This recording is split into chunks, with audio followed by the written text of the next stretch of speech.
it's wrong.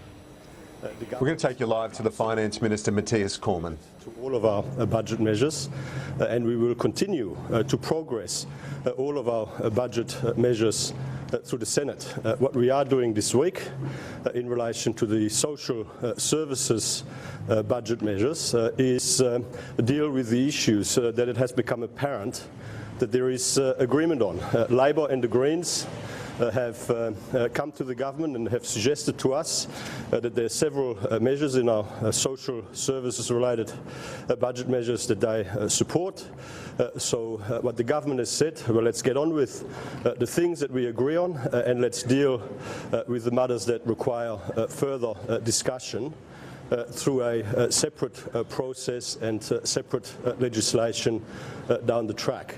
But let me just repeat, the government remains firmly committed to all of the budget measures that we outline in the budget. We remain firmly committed to progress all of those measures through the Senate. We're doing so in an orderly and methodical fashion. We're doing so in a sequential and prioritised way, and that will continue moving forward. Minister, are the controversial measures on the back burner?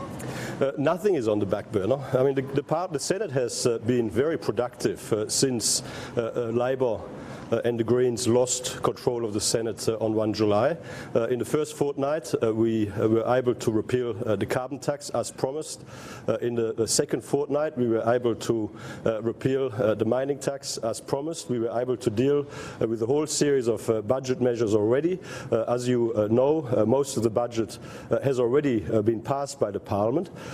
We are dealing with a series of important structural reforms that are required to put our welfare system on a sustainable foundation, structural reforms required to ensure that we can get back to surplus in a reasonable time period. And so what we're doing is we're continuing to work with the Senate, we're continuing to work with crossbenchers in the Senate on all of these issues, but of course if there is agreement on certain things, it makes absolute sense to deal with the issues where there is agreement swiftly and efficiently, and indeed we call on Labor and the Greens, now that they've indicated to us the measures in the social services bills that they support, we call on Labor and the Greens to facilitate efficient passage of these measures through the Senate this week, so that we can then concentrate on the debate in relation to those issues where there is still a level of concern.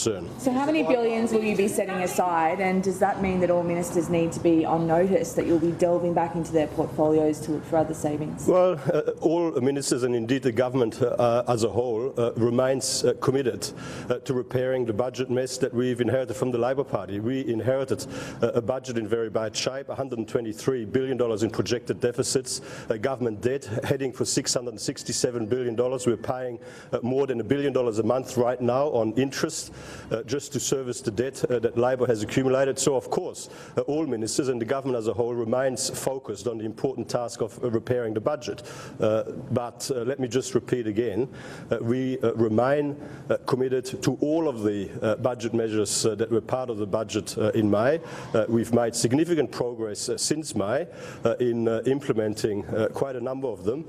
Some of the structural reforms, many of which don't take effect until 2015, 2016 and beyond, will be the subject of further conversations, but that is the situation normal. That is the way things are always done in the Senate. Minister, are we seeing a housing services bills? Does this mean that some of those bills will need to be split, and what has Labor and the Greens indicated they will support?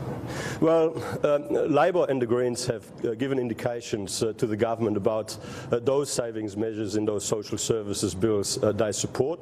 What we have indicated to Labor and the Greens is that we are prepared to facilitate speedy and efficient passage of those measures that they agree with this week, and so we would certainly expect now that Labor and the Greens have pointed to those measures that they support, that they equally would facilitate efficient passage of those measures through the Senate. That is, those measures that Labor and the Greens support between them come down to about $3 billion in savings over the forward estimates. That means that there is about another just under $10 billion over the forward estimates that is up for discussion.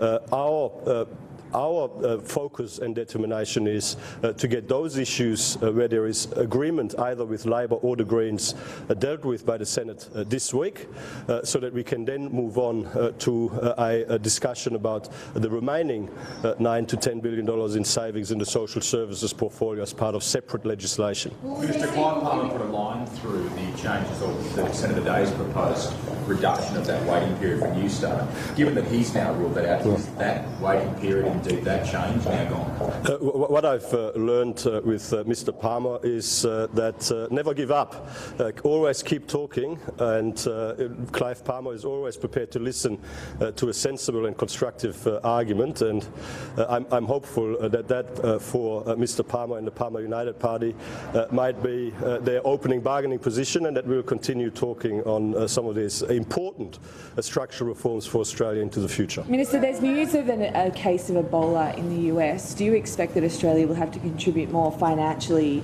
to this issue, and what's your response to that as a key member of the government? Well, I'll let Peter Dutton, the Health Minister, comment in relation to that on behalf of the government. Obviously, these are matters that the government has been considering and continues to consider, and if there is an announcement to be made, Minister Dutton will make it.